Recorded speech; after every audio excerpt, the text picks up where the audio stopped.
Hi and welcome back to the photographycourse.net YouTube channel. In this video I'd like to talk to you about the most important thing in composition, and that's to fill the frame.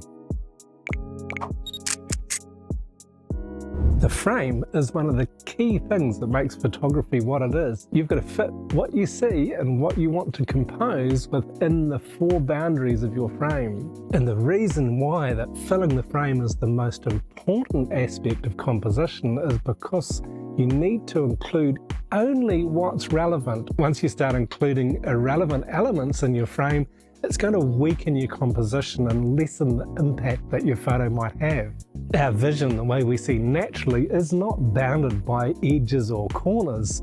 So when we come to take a photograph, we must really carefully consider what is included in that frame. And the more relevant that everything is to your main subject, the stronger your image will be. And of course, you can include other rules of compositions or other composition techniques such as the rule of thirds or leading lines or frame within a frame. Any of these things can be included at the same time you aim to fill your frame, and these two will enhance your composition and make it stronger. But as always, don't force a composition to fit with a rule that you might be thinking that you'd like to use.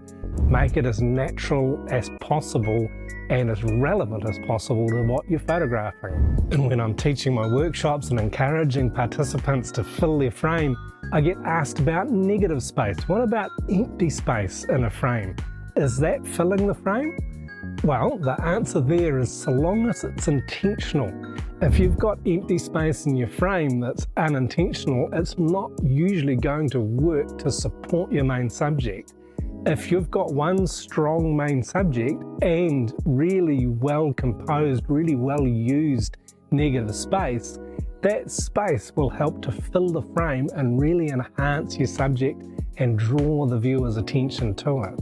I teach more about this too in my 365 Days of Photography course. You can check it out, there's a link in the description below. And quite often you'll find that you've lined up a photograph, that you've framed it, you've composed it nicely, and you'll realize, there's something in there, there's an object behind your main subject or something distracting in the frame that you don't want there. And the art of composition is to get rid of these things when you don't want them. And sometimes that can be just a matter of moving a little bit to the left or to the right or up and down, just to see if you can hide that thing behind your main subject or to remove it outside the bounds of the frame. Or you can change your focal length. You put a wider focal length on and come in closer, or put a longer focal length on and reduce the amount of what you're seeing in your frame.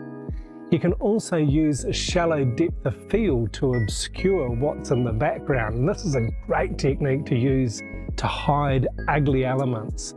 One of the other key things that is really distracting in a frame is when you've got bright points of light. One of my favorite pet hates is fluorescent tubes or long lighting tubes. These days they're often LEDs, but they quite often will put a really bright, strong line in the background of a photo or a series of them. Sometimes it can work, but most often these things are distractions. So if you just raise your point of view a little bit, if you bring your camera up higher, you'll quite often avoid seeing those fluorescent lights on the ceiling. Other lights such as strong window light or strong street lights, if you're photographing at night, can also be a real distraction. So see about changing your point of view, change your position, move your camera, move your body somewhere else, and see if you can avoid seeing these distractions in the background, so that you can fill your frame only with what's relevant. If you'd like to know more about filling the frame most effectively, check out the article on photographycourse.net. There's a link in the description below. And if you're new to our channel, please subscribe and click that bell icon to stay up to date. And if you've learned something new today, give us a thumbs up, click that like and let us know. Thanks for watching.